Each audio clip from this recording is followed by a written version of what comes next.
Hey, what's going on, guys? Mackenzie Long here. So I got a copy of the 5 red flags to determine if something is a multi-level marketing company or a pyramid scheme, and I want to share it with you. And the reason why I think this is going to be important for you is you are probably getting recruited into one of these industries and would like to know if it's actually a multi-level marketing company or if it's not. Maybe that's on the insurance side, maybe it's on the real estate side, or maybe it's in some other type of business. Let's go through these together. And if you don't know me, my name is Mackenzie Long. Again, I've been an entrepreneur for the last 12 years. The last 8 of those, I've spent teaching people how money works. It's something that's not taught in schools, meaning most people are financially illiterate, meaning they make lots of mistakes when it comes to money, and they're oftentimes being taken advantage of. And obviously, financial literacy is a huge problem in our society.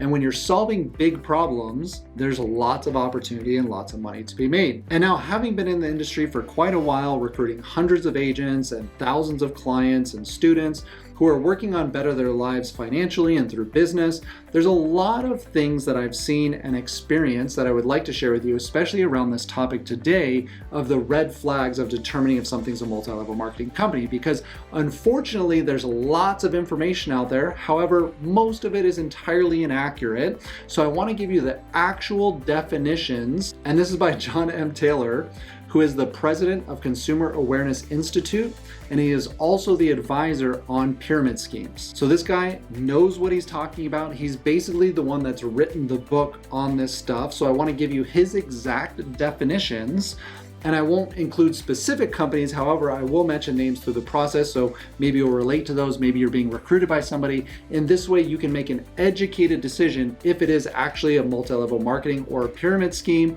or if it's just a different structure than what you're used to. Now, this is a report for consumers, regulators, and legislators. So this is basically what everybody's going off of to determine if these companies are legitimate or not. So I think you would get a lot of wisdom from figuring out what they're looking for so that you can find out if it's an emotional-based thing that you read online about somebody who had a bad experience with a company, or whether it's legitimately a thing that you need to look at and consider. And so as we go through these 5 red flags of a multi-level marketing or a pyramid scheme, we're gonna read these together. I'm gonna put each of them on the screen so you can see exactly what they said. And I've also attached down below the entire PDF so you can see exactly what they're looking for, the definitions, the words, the entire document, so you can clarify some of these things for yourself. Now, number 1, let's read this together. First red flag is each person recruited is empowered and given incentives to recruit other participants, who are empowered and motivated to recruit still other participants in an endless chain of empowered and motivated recruiters recruiting recruiters without regard to market saturation. And as we go through these red flags, I'm going to talk about 4 different industries and my opinion, but mostly I'm going to be asking you questions on whether you determine it to be a multi-level marketing company or not. So we're going to talk about the industry of multi-level marketing. We're also going to talk about insurance. We're going to talk about real estate, and then we're going to talk about business. And I'm going to give some of my opinions on each, but mostly I'm going to allow you to make your decision. So obviously in multi-level marketing, one of the biggest challenges with it is this idea of recruiting and into the infinite. It's really not realistic. This is why most people have a challenge with the words multi-level marketing or with this type of industry, because you really have to recruit the world to be able to make money. Now, are there people who make really good money in that industry? Absolutely. There's plenty of people who make really good money in those. And so if you're in one of those or you're thinking about getting into one, there's nothing necessarily wrong with that. You've just got to understand what your odds are of doing it. So then let's get into insurance. Now, insurance, first and foremost, I want to just say, at least in my experience over the last 8 years of doing financial services, both in insurance and helping people invest and save money, that it is definitely not oversaturated. In the vast majority of my career, very rarely do I run into somebody who already has these things put in place and or has all of them put in place. So I would say there's definitely not a saturation issue there. The next industry we're going to talk about is real estate. So now in real estate, I have to ask the question because obviously they're heavy recruiters. There's lots of people every year who get into the real estate industry.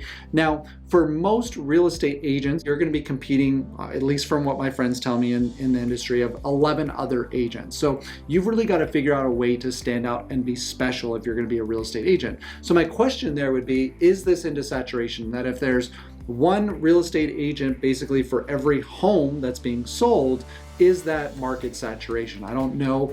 Now, obviously, there's a lot of real estate agents who don't sell homes, and there's often many times of real estate agents who sell lots of homes, and you can make very, very good money in that industry. So the teeter-totter here is going to be, do they start to fall into this because of their recruiting platform, and then also the saturation aspect? And so I put it in yellow. And so obviously then coming into business. Now businesses are regulated by the market, which I would say all of these kind of are, but obviously McDonald's is heavy on recruiting. They want to open up as many locations as possible. They want as many franchises to come in and purchase McDonald's so that they can operate in more areas. That's why they operate in most of the country. I think something like 2% of the population is what they actually feed on a daily basis. So that's obviously a huge marketplace. Some might say that restaurants are kind of saturated. There's lots of restaurants. There's lots of different places, especially if you live here in Vegas like I do. There's so many different choices to choose from, but typically we're going to say that that's not a saturated market because there's going to be differences amongst them. So as you can see here on this chart, red is going to be they fall into this category completely, which is obviously the multi-level marketing. Yellow is going to be in certain situations they might fall into this particular category that would describe them as an MLM, but in most or a lot of scenarios they're not going to. I just kind of want to be fair in this analysis. And then obviously green is going to be they almost never fall into this category. And the second red flag, let's read this together. Advancement in a hierarchy of multiple levels of distributors is achieved by recruitment rather than by appointment. So basically, do you get advancement and or potential income increases if you recruit more and you incentivize them to recruit? So let's go into these 4 different business types again. So obviously in multi-level marketing, that's one of the big discouragements about it is that you make a lot more money. The people who are at the top generally have recruited lots and lots of people. Because of the product and service aspect of it, there's not a lot of markup on that. So you can't make a lot of money if you're just doing it by yourself. You've really got to recruit a whole lot of people making a little bit of money so that you can make a lot of money. Now let's get into the insurance world. A lot of times, especially if you're talking about the bigger recruiting agencies, let's talk about the PHPs and the PFAs and the WFGs and the Primericas. Now these guys obviously are heavy on recruiting. Part of that platform is going to be that as you recruit and you build an agency, your promotions are going to be based off of how big your agency is. And it's obviously also going to be based off of some of that income in generational overrides or running an agency. Even if you run a Farmers or a State Farm, to make more money, you need to have more people in your business or in your agency who are selling more products and services. However, in the insurance industry, even in those heavy recruiting companies, you can still make very good money even if you don't want to recruit people. And a lot of times their advancements will have other guidelines if you're a heavier producer than you are a recruiter. Now let's also look at real estate. So real estate operates very similar to the way the insurance world does. There's several ways that you can do it, where basically you can go get the licenses, become a broker, not have to recruit anybody, and just be a broker if you wanted to do that. You can basically buy your way into that promotion almost, if you will, or you can be an agent. But there are also other platforms, maybe Keller Williams or EXP or real estate, where you can have that multi-level marketing aspect of it, where you can get higher promotions, you make more money based off of the number of people that you recruit. It basically allows you to have a brokerage inside of a brokerage so that way you don't have to have all of the responsibility on yourself to go open up a brokerage. So since that's almost exactly identical to the way that insurance oftentimes does it on those recruiting sides, I put both of those in yellow, and that sometimes they can fall into those categories, sometimes they don't. So does a business get more promotions or increase basically their income based off more people that they recruit? And I would say kind of yes, in a roundabout way, right? Like the more McDonald's franchises you own and the more people you recruit to run those franchises, the more money you're gonna make, because you're gonna make a particular amount per location, obviously depending on where it's at. But if you want to make more money, you need to open up more locations. If Elon Musk wants to make more money, he needs to sell more cars, so he's got to open up more factories. But that's kind of outside of the whole MLM realm, so we're going to mark that one green. One note that I do want to make here is that if you go to page 9, something that John talks about that I want to make sure I point out. And if you look where it says, does unlimited recruiting doom participants to failure? It is not the recruiting per se that creates the problems, as recruiting is essential to many businesses, sales and executive recruitment.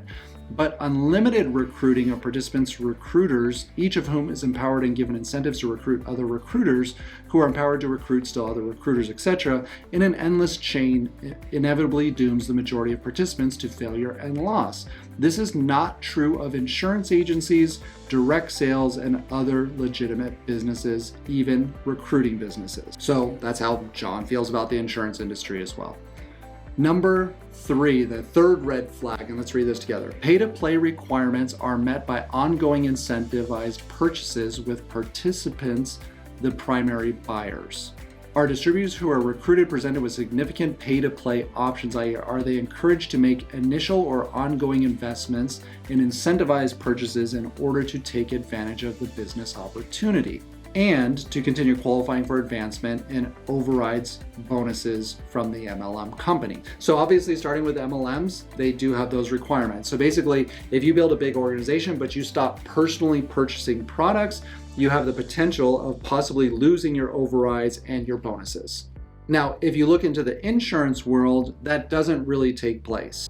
But it's kind of open to debate, so I'm going to ask you the question, because a lot of times you'll see people say, well, you have to pay to join that company, and that's kind of true. So there are requirements by the state and federal government when you come into financial services and into real estate where you have to have a license. So you've got to go through background checks. You've got to be able to pass the exam with the state, where you go down into a facility, you actually take the test with them. It's not something you can just take at home. There's actually somebody who's watching over you. In some states you can take it at home, but there is somebody who's actually proctoring that, so you can't cheat on it. And being able to pass the background to be able to come into the industry. Then you have to get appointed with the companies to be able to offer products and services, so they do additional backgrounds on you to make sure everything's okay.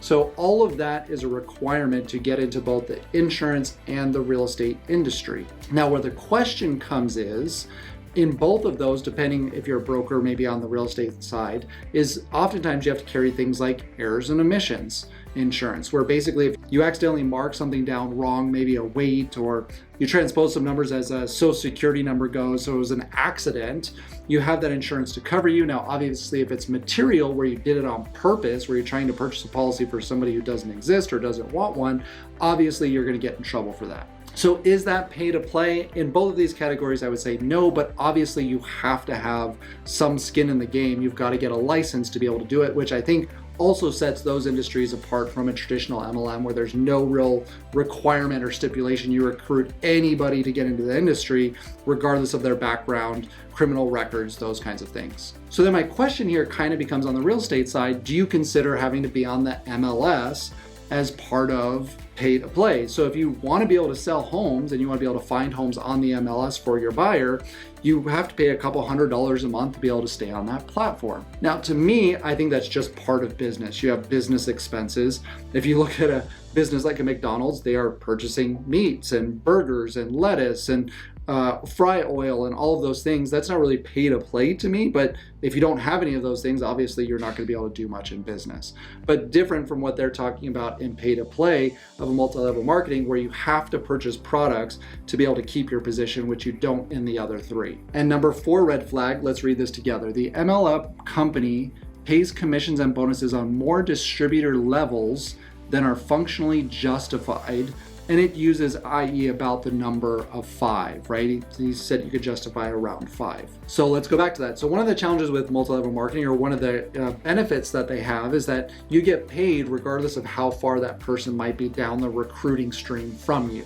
The challenge with that is it's almost unlimited. So the idea becomes it's almost easier to recruit somebody and keep recruiting than it is necessarily to have them sell products, because they are in turn purchasing the products and you're making money on everybody that you recruit that buys products. So looking at insurance and real estate, both of those industries have usually 5, 6, or 7 layers of ways that it's be able to pay out into those industries. However, it's not infinite. They've justified those numbers. And then looking into businesses are usually going to have 5 or 6 layers of distribution in that channel. So even though there's the sales guy who's doing the connection with the customer, oftentimes there's going to be multiple layers of people who are paid above that. It's going to be their direct managers, then maybe the regional, the general managers, the whatever it might be up into that scale. So it's limited as for businesses as well. And number 5 red flag of a multi-level marketing or pyramid scheme is going to be company payout in commissions and bonuses per sale for the total of all upline participants together equals or exceeds that for the person selling the product, resulting in inadequate incentive to retail and excessive incentive to recruit. So obviously looking at the multi-level marketing side, one of the big challenges they have is that there's more of a requirement to recruit somebody than there is to actually sell something. They're going to be purchasing products and services as well. Now, as you come into the insurance and the real estate side, I put both of these in yellow because there are some circumstances, maybe, where it could come up where the payout for the uplines ends up being more than the new individual. And oftentimes this could happen because there's already a split that's happening between agents and brokers. But sometimes if the broker comes in, especially for the first couple of sales, whether you're in insurance or in real estate, because that person doesn't know how to do anything. So oftentimes the broker will have to come in and do all that work. Now, in some cases, in some companies, they will do what's called a split. So maybe if they were on a 50-50 and they were both going to get paid the same, or 70-30, but now the broker is going to do half of that commission as well, it could potentially put either one of these into a position where they could be making more than the person who's actually making the sale because they're still in that training process. They don't know how to do all the work. So oftentimes that broker or that experienced person is coming in, and oftentimes, at least from what I see, they do all of the work while that new person is basically learning the process.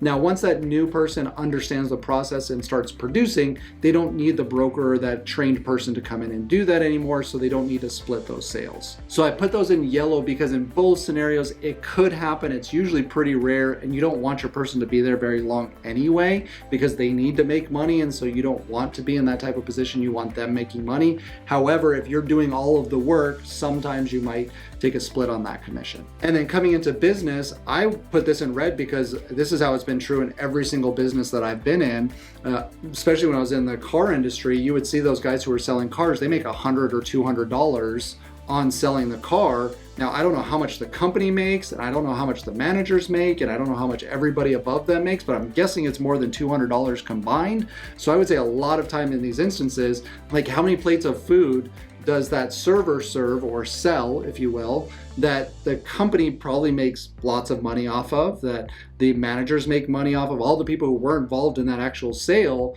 they probably make more than that person did at what they would make off of tips or whatever it might be for their job. So I would say most businesses are actually structured that way, that the person doing the sales makes a small part of the commission. Even when I was doing service writing at the dealership, I wasn't there very long, but most of the commission was not made by me. I made some of it, but most of the commission was going to be made by the person who was fixing the car, the managers, all the people above them. I got a very, very small portion of that, which could still be a good amount of money, but the vast majority of that money was made by the people who were not involved in that sale. And then kind of as we wrap this up, I want to point this out to page number 14. I'm going to read this directly here as well. So he's talking about, can't low commissions to frontline distributors be offset by retailing products at marked up retail prices? So what it goes into in the next paragraph is the problem is that suggested retail prices for MLM products are generally too high to be competitive with other outlets. And this is true if you've ever been approached by somebody from Amway. You can buy bleach from the store for $3, $4, $5, but if you buy it through Amway, and I get it, it's a different product, it's something that they've made, and I actually even like it, so we purchase some of their stuff. We like their bleach, but it's way more expensive than you could get something comparable. Now they would say, well, they don't use all the chemicals and all those other things. I get it, but if you needed bleach per se, bleach to bleach, there's going to be a difference as far as that goes, and you're going to pay quite a bit more because it's coming through the distribution channel. Now, this does not happen in both of insurance and real estate. So in insurance, I can't mark up the products more. I can't mark them down for less. And at least through the distributor we go through, we're the most competitive. Is a disclaimer here, I have come across some companies whose term insurances are very, very expensive because it's a proprietary product and it's the only one they use. They don't offer multiple carriers. So those are oftentimes marked up 2, 3, 4 times as much as it is that I can get somebody on a policy. But whether you got it from me or you got it from the person down the street or a different company, you would pay the same price. It's not anymore because it's through the distribution channel or anything like that.